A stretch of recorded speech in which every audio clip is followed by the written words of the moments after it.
Oh, let me quit sharing the screen. That's probably helpful. Yeah. Okay, so we're live.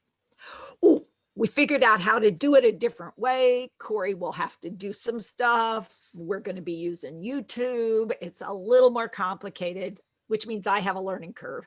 However, our goal is to try to get things to work better, since that was a mess. Ugh, that just was awkward. And we didn't want it to be awkward. I wanted to share what I think of as pretty good news. People are talking to one another. People are coming up with an idea, with a plan.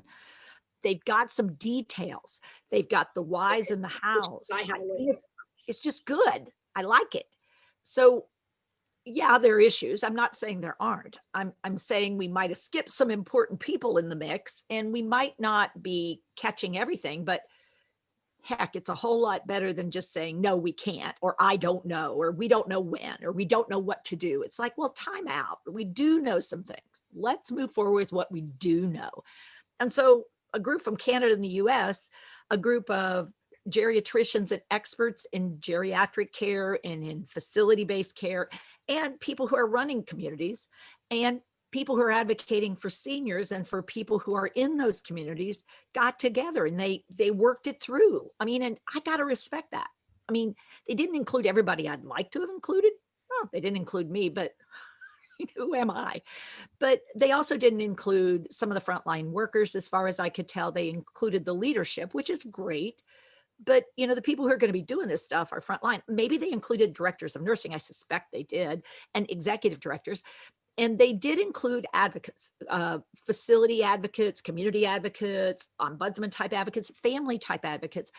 But it wasn't clear to me that they included the people who are living door to door and in the building, and maybe, you know, in another part of the system. I don't know. I don't know for sure. But what was really cool is they worked through a lot of stuff. And then one of the groups, Argentum, really is putting itself out there to say, here's what some guidelines could be for a community that's ready to embrace the idea of essential family care, of bringing people back into the mix, of having people have choices, of doing testing, but doing testing that makes sense. And our friend Dorothy Colby out in Hawaii, wow, they've done some newer things. They've got approved to do testing that isn't deep nasal swabs. And she and 6 other people got approved in their community. They have a machine that's going to give them 15 minutes and you get a turnaround on it. You know, the challenge is, as they doing the report, FDA has not approved anything for the details that we need, but, you know, we're doing the best we can with the data that they're giving us. It's just that you can't force science to come up with answers that it doesn't have yet.